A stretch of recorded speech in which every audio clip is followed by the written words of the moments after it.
की daily current affairs की magazine है। तो चलिए आज की फर्स्ट न्यूज़ स्टार्ट करते हैं। Union minister of chemical and fertilizers reviews progress of nano urea production and sales for physical year 2022 to 2023। तो गाइस ये जो न्यूज़ है हमारी इकोनॉमी में कवर होगी। अभी के नैनो यूरिया के 6 करोड़ बोटल्स जो कि 27 lakh million ton of conventional urea के बराबर मानी गई है, उसको प्रोड्यूस किया गया है और फार्मर्स के लिए अवेलेबल कराया गया है इस साल के अंदर। ठीक है, नैनो यूरिया है क्या, मतलब कि आप देख रहे हो कि कहाँ इतना सारा जो यूरिया लोग अपने फार्मर्स जो अपने फार्म में बरतते हैं और कहाँ सिर्फ 6 करोड़ बोटल्स। ठीक है, मतलब कि बहुत डिफरेंस है क्योंकि जो नैनो यूरिया है उसका एफिशिएंसी ज़्यादा है। ठीक है, तो नैनो यूरिया है कि पेटेंटेड केमिकल नाइट्रोजन फर्टिलाइज़र है, मतलब कि पेटेंटेड है, पेटेंट किया हुआ, कोई इसको ऐसे यूज़ नहीं कर सकता। डेवलप किया गया इफ़को के नैनो बायोटेक्नोलॉजी रिसर्च सेंटर के द्वारा कलोल में with nano nitrogen particles from 20 to 50 nanometre. तो गाइस इसके अंदर क्या होता है, जो नाइट्रोजन के पार्टिकल्स होते हैं वो बहुत ही कम है, तो जितने कम होंगे तो उतना ही वो क्या करेंगे, क्रॉप को क्या न्यूट्रिशन भी पहुंचा देंगे और जो डैमेज है वो भी नहीं होगा। ठीक है, तो ये है, इससे क्या होगा, जो क्रॉप की प्रोडक्टिविटी है वो 8% तक बढ़ जाएगी। इसके लिए जो न्यूट्रिएंट यूज़ एफिशिएंसी, ठीक है, मतलब कि आप न्यूट्रिएंट को यूज़ करने की एफिशिएंसी बढ़ाओ। ठीक है, मतलब कि आप इतना पेस्टिसाइड दे रहे हो, इरेलीवेंट दे रहे हो, अनवांटेड दे रहे हो, तो उससे एफिशिएंसी घटती है। ठीक है, तो न्यूट्रिएंट यूज़ एफिशिएंसी में क्या होता है, हम नैनो यूरिया की इसमें जो न्यूट्रिएंट एफिशिएंसी है वो 80% है, जबकि जो नॉर्मल जो यूरिया है उसकी सिर्फ 30 to 50% है। क्यों ऐसा क्यों है, क्योंकि जो नैनो यूरिया होती है उसकी सरफेस टू मास रेशो अच्छी होती है, मतलब कि वो थोड़ा सा ही ज़्यादा सरफेस को एब्जॉर्ब कर लेता है, जिसकी वजह से प्लांट्स अच्छे से न्यूट्रिएंट्स को एब्जॉर्ब कर ले पाते हैं कंट्रोल मैनर में। ठीक है, इसके अलावा जो नॉर्मल यूरिया से जो नाइट्रोजन जाता है वो बहुत ज़्यादा वेस्ट हो जाता है, क्योंकि वो क्या करता है, वहाँ की सोयल और वाटर बॉडीज़ में ज़्यादा चाहता है, जिसकी वजह से वहाँ की सोयल या वाटर बॉडीज़ को भी कंटेमिनेट करता है, या फिर कुछ जो वो होता है, जो नाइट्रोजन होता है वो वोलेटाइज हो जाता है, मतलब कि उड़ जाता है। ठीक है, कैसे उड़ जाता है, एटमॉस्फेयर में चला जाता है नाइट्रस ऑक्साइड के रूप में। ठीक है, जिसकी वजह से एयर पोल्यूशन हो जाता है, क्योंकि एक तरह का ये क्या, ग्रीन हाउस गैस है। फाइन, अब आप किस तरह से न्यूट्रिएंट यूज़ एफिशिएंसी बढ़ा सकते हो कन्वेंशनल यूरिया में, नॉर्मल यूरिया में। सबसे पहले या तो उसको बहुत नीचे तक प्लेस करो, ठीक है, जड़ों में दो, ताकि वो हवा में ना उड़े, या फिर जो सोयल और वाटर है वो रन ऑफ ना हो उसका। ठीक है, अच्छे से मतलब एफिशिएंटली वो एब्जॉर्ब करे plant. Fine, application split application हो, मतलब कि एक ही बार में जो आप यूरिया दे रहे हो उससे 2 जगह बेनिफिट हो। फोलियर स्प्रे करो, नीम कोटेड यूरिया, मैन्योर और यूरिया फर्टिलाइजर्स को अप्लाई करो जब सोइल और एयर का टेम्परेचर कूल हो, क्योंकि अगर ज़्यादा टेम्परेचर ज़्यादा होगा तो वो जल्दी से इवेपोरेट होगा। ठीक है, ज़्यादा उड़ेगा। तो जब कूल हो ना, जब टेम्परेचर थोड़ा मध्यम हो, जैसे शाम का समय हो गया या रात का समय है, तब आप फर्टिलाइज़र को छिड़को, या फिर तब छिड़ो जब रेन ऑक्कर्स होती है। ठीक है, अब आप देख सकते हो नैनो यूरिया के क्या क्या यूज़ हैं, आप देख सकते हो। इसकी क्रॉप यील्ड अच्छी होगी, फार्मर्स अच्छी इनकम इंक्रीज़ कर सकते हैं, बेटर फूड क्वालिटी होगी, केमिकल फर्टिलाइज़र यूज़ में रिडक्शन होगी, क्योंकि कहाँ 6 करोड़ बोतल, कहाँ पे 27 लाख मिलियन टन हो गया। एनवायरमेंटल फ्रेंडली है, ईजिली आप इसको स्टोर कर सकते हो, ट्रांसपोर्ट कर सकते हो। नेक्स्ट न्यूज़ है, to promote honey export government to organise series of events in collaboration with state government and farmers. तो गाइस अगेन ये जो न्यूज़ हमारी एग्रीकल्चर सेक्शन में कवर होगी अंडर इकोनॉमी। अभी क्या देखो, इस हम क्या कर रहे हैं, हनी के एक्सपोर्ट, शहद के एक्सपोर्ट को प्रमोट करना है। ठीक है, अभी पहले हम देखते हैं हनी के सेक्टर के साथ क्या इश्यूज़ क्या। सबसे पहले क्या है, कहीं ना कहीं क्या होता है, जो शुगर सिरप चाइना से इंपोर्ट होता है हम उसको शहद के अंदर मिक्स करते रहते हैं, तो इसकी कंप्लेंट आती है।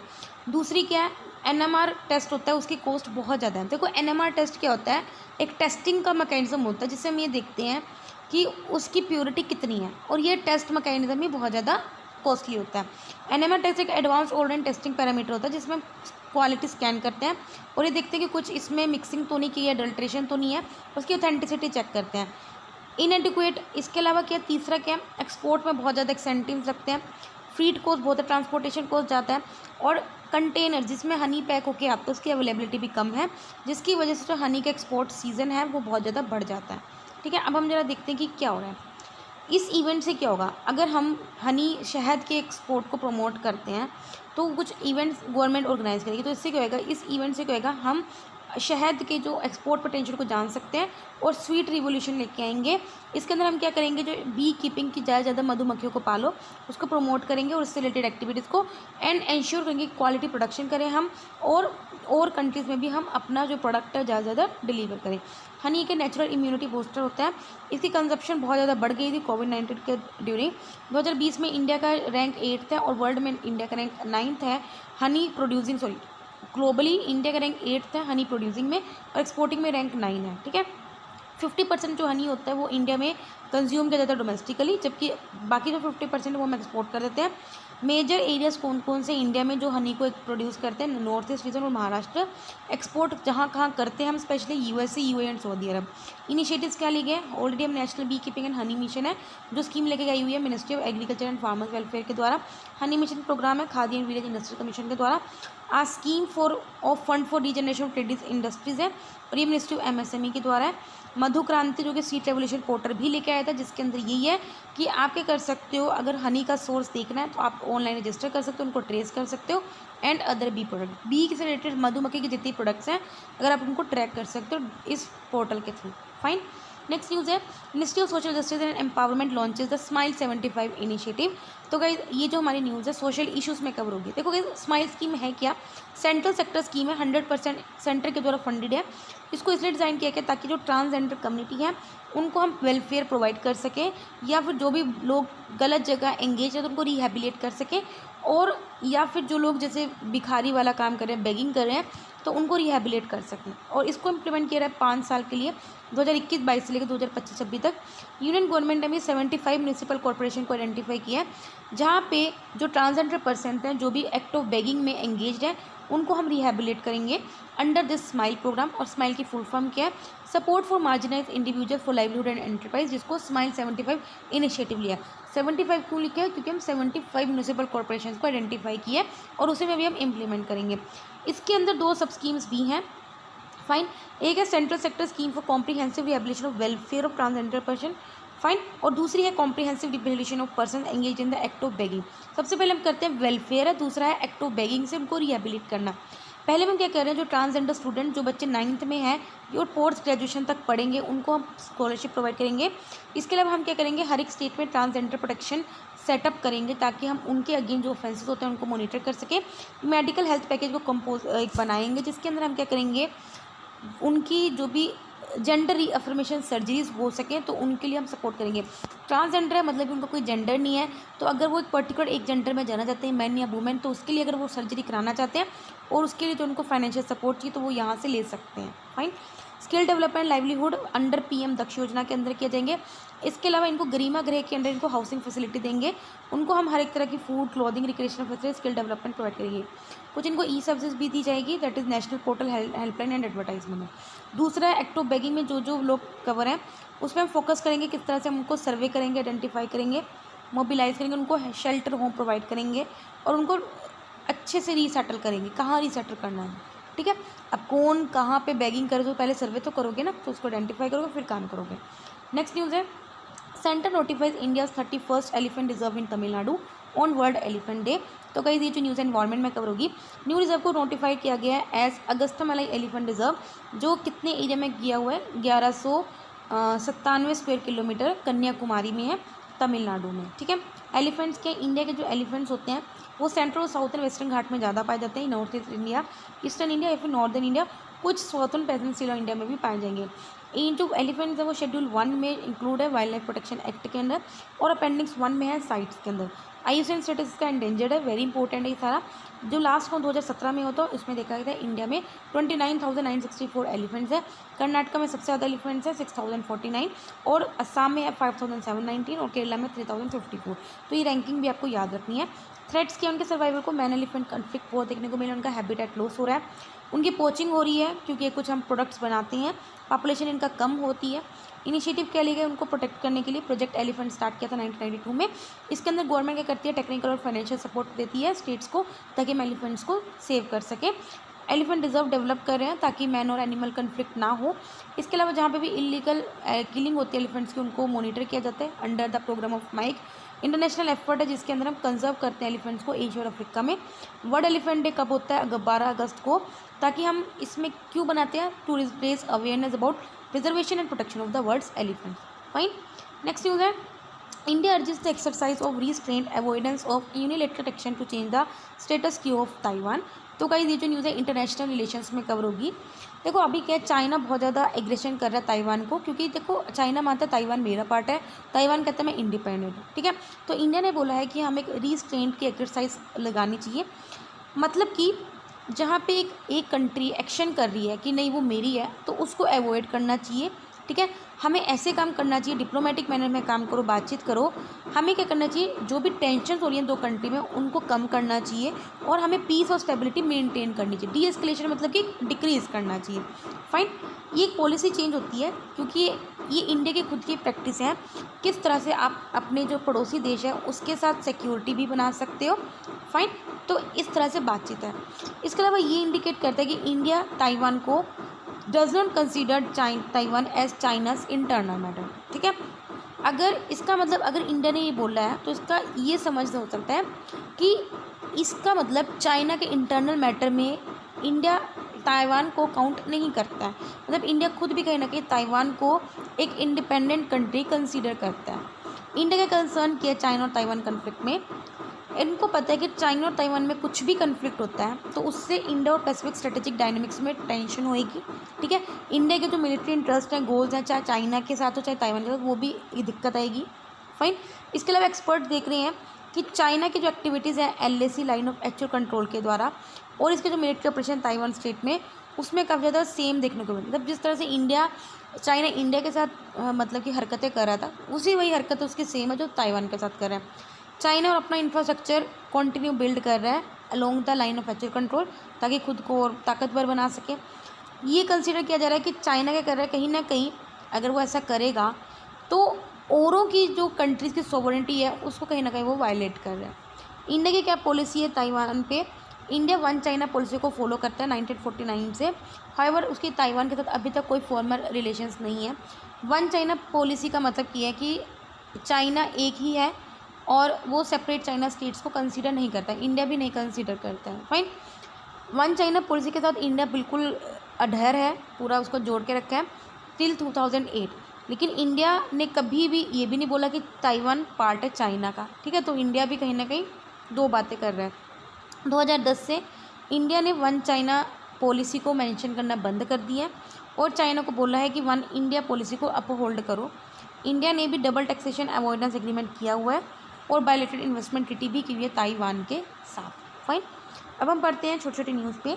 असेंशियल कमोडिटीज एक्ट 1955, अभी के जो डिपार्टमेंट ऑफ कंज्यूमर अफेयर्स हैं उन्होंने स्टेट्स और टेरिटरीज को बोला है कि असेंशियल कमोडिटीज एक्ट 1955 के अंडर जो भी आपके पास स्टॉक डिस्क्लोजर है ऑफ तूर दाल, उसको आप मतलब एनफोर्स करो। मतलब किसने तूर दाल का कितना ज़्यादा स्टॉक रखा हुआ है उसको आप मतलब एनफोर्स करो, उसको डिस्क्लोज करो। इसलिए किया जा रहा है क्योंकि अभी क्या हुआ है, रेनफॉल ज़्यादा हुई है। ठीक है, जिसकी वजह से जहाँ पे तूर दाल ग्रो होती है वहाँ की प्रोडक्शन कम हुई है, मतलब उसकी क्रॉप ख़राब हो गई है कर्नाटक, महाराष्ट्र, MP में।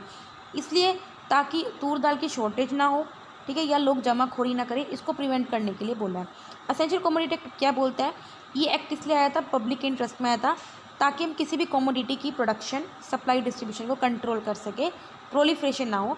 स्पेसिफिक डेफिनेशन किसी भी एसेंशियल कमोडिटी की नहीं है, लेकिन जो लिस्ट है एसेंशियल कमोडिटी की उसको शेड्यूल में डाला हुआ है act of by central government. Next है special economic zone work from home norms.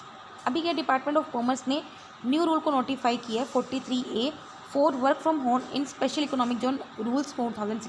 मतलब जो लोग वर्क फ्रॉम होम कर रहे हैं, जो इस एरिया में रह रही हैं, तो उसमें क्या होएगा, हम क्या करेंगे, जो वर्क फ्रॉम होम की कुछ एक सर्टेन कैटेगरी में डाल दिया लोगों को। ठीक है, इंक्लूड एम्प्लॉयज में IT के एम्प्लॉयज़ भी हमने काउंट किए, temporary incapacitated who are working off site. Right, new norms के अंदर कंपनी क्या करेगी, कंपनी हुज 50% और less employees opt work from home can flexibly use this facility without submitting the attendance record with the special economic zone development commission. जो new provision है उसका approval मिलेगा within 15 days of submission in case of no communication by the commissioner. Next है Namaste, that is the national plan for mechanised sanitisation ecosystem. अब आपको समझ में आ कि सैनिटेशन से रिलेटेड है। अभी के जो minister of social justice and empowerment है, उन्होंने नेशन वाइड सर्वे किया है 500 अमरूद सिटीज़ में, देखा है कि कितने लोग हजार्डस क्लीनिंग में एंगेज है, सीवर्स की या फिर सेप्टिक टैंक्स की, है ना, जो ये जो हमारे सीवर्स होते हैं उनकी क्लीनिंग में, हजार्डस क्लीनिंग में कितने लोग एंगेज्ड हैं। हजार्डस क्लीनिंग में मैनुअल स्क्वेंजिंग इंक्लूड नहीं होती, तो ये ध्यान रखना।